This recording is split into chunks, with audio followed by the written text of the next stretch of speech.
So, imagine a utopian city, right? Like pure joy everywhere. No war, no disease, no poverty at all. Sounds pretty good so far. Yeah, but there's a catch. To keep it that way, there's just one child, and they have to be kept starved and tortured in this, like, dark basement. Right, the classic dark basement scenario. Exactly.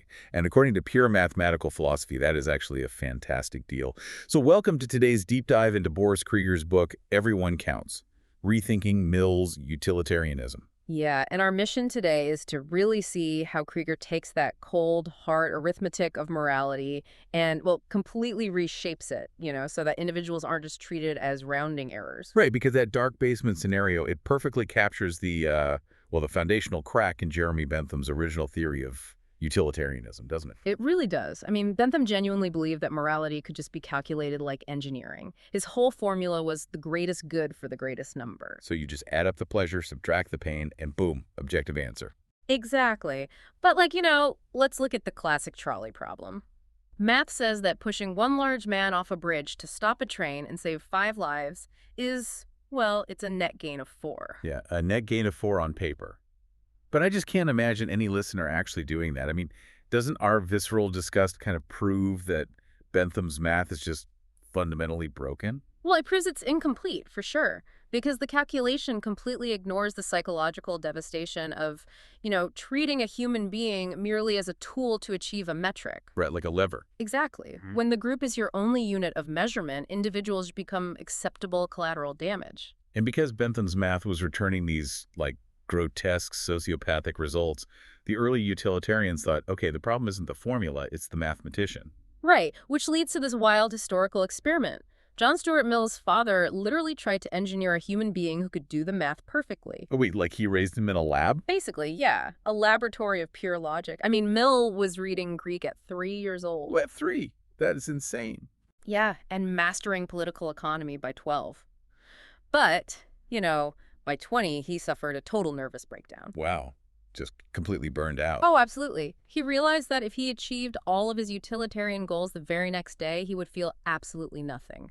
Pure quantitative logic just provides no intrinsic motivation. Or joy, really. Right. It starved him emotionally. And the book notes that he only recovered by reading poetry, specifically Wordsworth. Yeah, it wasn't about data anymore. Poetry gave him a qualitative emotional capacity. He realized you can't just manufacture human flourishing on an assembly line without individual freedom. But even Mill couldn't fully solve what he called the tyranny of the majority. No, he couldn't. The horrifying math of Ursula Le Guin's Omelas, that utopian city we started with, it still haunts the philosophy.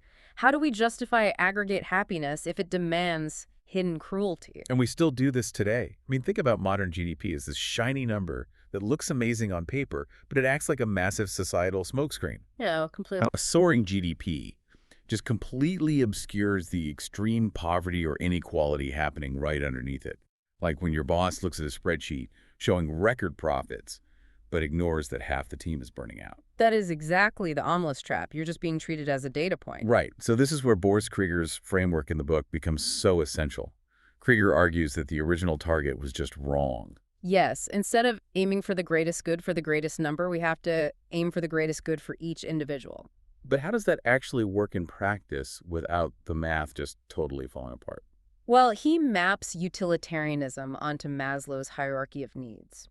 So Kriger proposes that the bottom layer of Maslow's pyramid, basic human dignity, physiological needs, safety, that has to be an absolute non-negotiable baseline for every single person. Okay, so you literally cannot sacrifice someone's baseline survival or dignity just to bump up the group's overall average. Correct. Kriger's intervention rescues the whole philosophy by shifting the unit of measurement. Because the group doesn't actually experience happiness, right? Only individuals do. Oh, that makes so much sense. Yeah, so an action is only moral if it elevates individual flourishing without violating anyone else's baseline dignity. That completely shifts how you evaluate trade-offs, whether you're looking at government policy or just managing a team at work. You aren't just a cog in a happiness machine, and you really shouldn't treat anyone else that way either. Exactly. And to leave you with a final thought to mull over, Kriger points out that we currently live in a digital panopticon. Wait, The panopticon. Yeah, and what's incredibly ironic here is that the physical panopticon, which is a circular prison where inmates are watched constantly without knowing it, that was actually invented by Jeremy Bentham. No way. So the father of utilitarianism invented the ultimate surveillance machine. He did. And today, our surveillance algorithms operate just like a digital panopticon, constantly optimizing our aggregate behavior for maximum engagement and convenience. Right, keeping us all mindlessly scrolling. Exactly. But imagine applying Kriger's framework to that technology. What would a social media algorithm actually look like if it were optimized not for aggregate clicks, but for the deepest, most genuine flourishing of each individual?